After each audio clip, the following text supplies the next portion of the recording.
తెలంగాణలో నిర్వహిస్తున్న ఓటరు జాబితా సవరణ కార్యక్రమంపై నిర్వహిస్తున్న అవగాహన సదస్సులో భాగంగా సికింద్రాబాద్లో ఎస్ఐఆర్ పై అవగాహన సదస్సు ఏర్పాటు చేశారు. స్థానిక కంటోన్మెంట్ ఎమ్మెల్యే శ్రీ గణేష్ నేతృత్వంలో బిఎల్ఏలకు కాంగ్రెస్ కార్యకర్తలకు ఎస్ఐఆర్ పై అవగాహన కల్పించారు.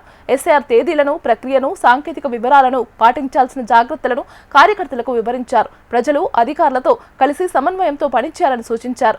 గత కర్ణాటక, బెంగాల్లో జరిగిన ఓట్ చోరీ అనుభవాలను దృష్టిలో పెట్టుకుని కాంగ్రెస్ కార్యకర్తలు అప్రమత్తంగా ఉండాలన్నారు.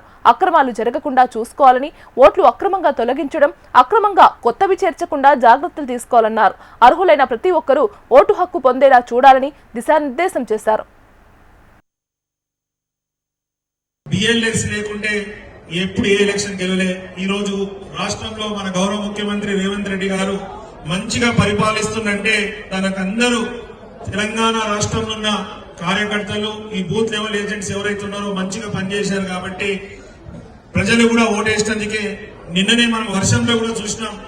ఇంతవరకు భారతదేశంలో ఎప్పుడు కూడా 553 బస్సులు 553 మండలాలకు ఇచ్చిన ఘనత చరిత్రలో ఏనాడు చూడలేదు. నిన్ననే వారు ఇచ్చిందంటే కూడా అవంతా సాధ్యమైంది మీ ద్వారానే.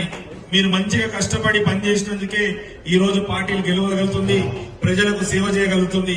మీరందరూ చూస్తున్నారు, ఎస్ఐఆర్ అనగానే ఎక్కడెక్కడ ఎస్ఐఆర్ నుంచి ఎక్కడెక్కడ ఎన్నెన్ని ఓట్లు తీసి ఆ ఓట్ చోరీతోటి ఏ విధంగా గెలవాలనుకుంటున్నారో కొందరు దురాలోచన గల వ్యక్తులు ఇది 2002 తోటి లింకప్ పెట్టి ఈ రోజు కొత్తది కూడా చూసి 2 చెక్ చేసుకుని డిలీషన్, అడిషన్, షిఫ్టింగ్, డెత్ అనేది రకరకాలమైన ఇబ్బంది పరిస్థితుల్లో మన కాంగ్రెస్ పార్టీ ఏఐసిసి నుంచి తీసుకున్న నిర్ణయం ఏంటంటే ఇది మనం ప్రతి ఇంటికి బిఎల్ఓస్ తో పాటు వెళ్ళి మనం చెక్ చేసుకున్నట్టయితేనే ఓటర్లని ఏదైతే హక్కు మన భారత రాజ్యాంగం కల్పించిందో ఓటు హక్కు కాపాడడానికి కాంగ్రెస్ పార్టీ నాయకుడు ఎప్పుడు తోడుండాలని కోరుతున్నాను.